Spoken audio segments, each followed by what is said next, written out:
Your 8-minute question and answer period will now begin. Explain what tools your team uses to measure impact.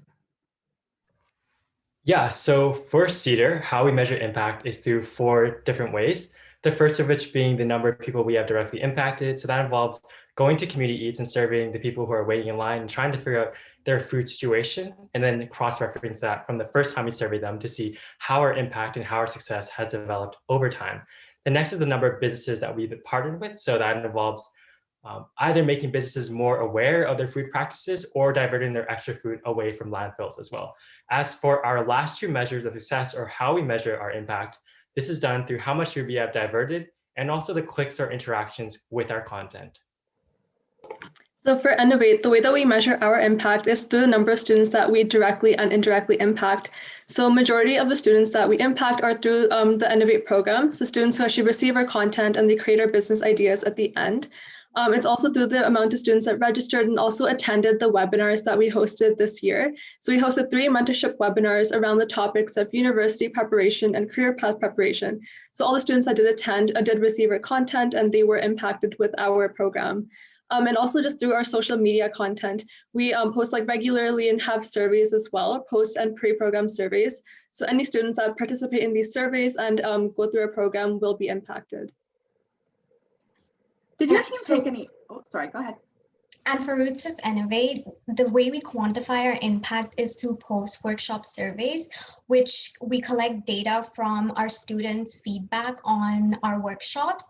Moreover, as our workshops are virtual, we can easily monitor the traffic on our websites and from the submission of the students, which are posted on Roots of Innovate's portal. Did your team take any action to increase diversity and inclusion? Yes, actually, it's pretty interesting. With Cedar and with Enact GBC in general, a lot of people have associated that it's often like a business club, but for this year, we really tried to expand and try to hire from and try to exactly actually promote our projects with a number of other faculties. So for example, with Cedar, we had not only a lot of people from business, but we also had people from comm sci, sciences, and arts, all with a common goal of diverting food waste and promoting food sustainability as well. And then for Roots of Innovate and also Innovate, the way that we included students and had diversity was just by the students that we reached throughout our program. So for example, since we were on a virtual platform this year, we actually were able to reach out to schools that are further away, and usually it would have been more difficult to have them involved in our program if it were in person.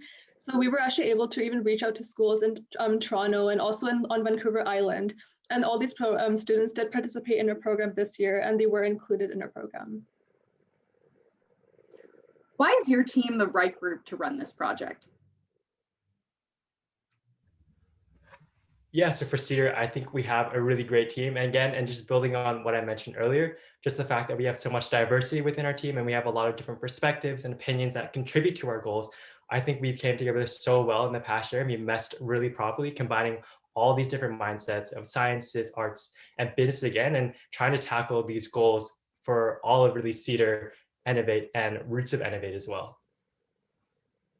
What existing resources has your team leveraged throughout the development of your projects? Yeah, so for Cedar, we kind of had a backbone with Community Eats, and we had a lot of those partnerships and connections already with a lot of businesses, residences, as well as students who were attending our services. So this year, building upon those connections and building upon the success of Community Eats, we're kind of able to deliver that and help us in assisting in the creation of the Cedar Resource Hub, as well as Scrapless, where we continued a lot of those business relationships and connections and partnerships, as well as reach out to students who were using the Community Eats service to provide them with all of these new channels that we were able to create this year. And then for Innovate, we actually did have sponsorships from both RBC and CPA-BC, and we even had a CPA-BC representative come and speak at one of our events and just give students the proper knowledge for the program as well.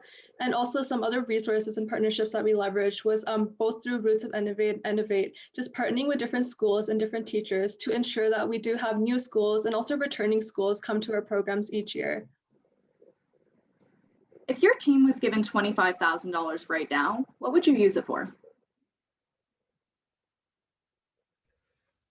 Yes, I think for Cedar, if our team was given $25,000, a lot of that would be going towards what we're doing currently with the Cedar Resource Hub, as well as helping out with Scrapless. In terms of the Cedar Resource Hub, I think it would be a really good initiative to get other businesses and get other more initiatives to really hop on board and hopefully to expand our reach. And with that money as well, I believe that we'll be able to really expand our platform, hopefully beyond Canada and internationally as well. Some of the ways that we can, if we were given some more money for our projects for both Roots of Innovate and Innovate, is at our final competition. So we usually do give prizes out to each of the students and also some bursaries just to continue to encourage students to continue making a positive impact in their community. So by increasing the amount of bursaries that we have and just giving it to more students would definitely be really beneficial to our project.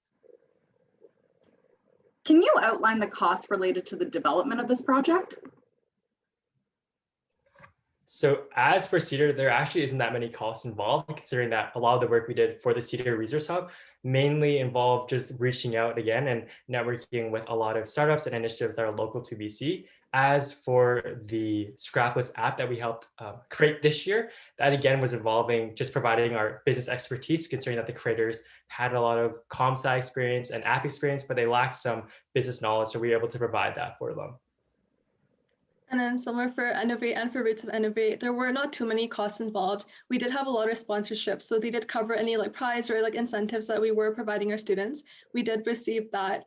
And also it was all on volunteer basis. So all the project associates that we do hire for both projects, they are volunteering their time, but they're not being paid for their time. So we did also save costs in that way. How did you come up with the idea for your projects? So the idea for Cedar was mostly developed through collaboration with David Spite, the executive chef and culinary director at UBC, as well as just doing a number of surveys.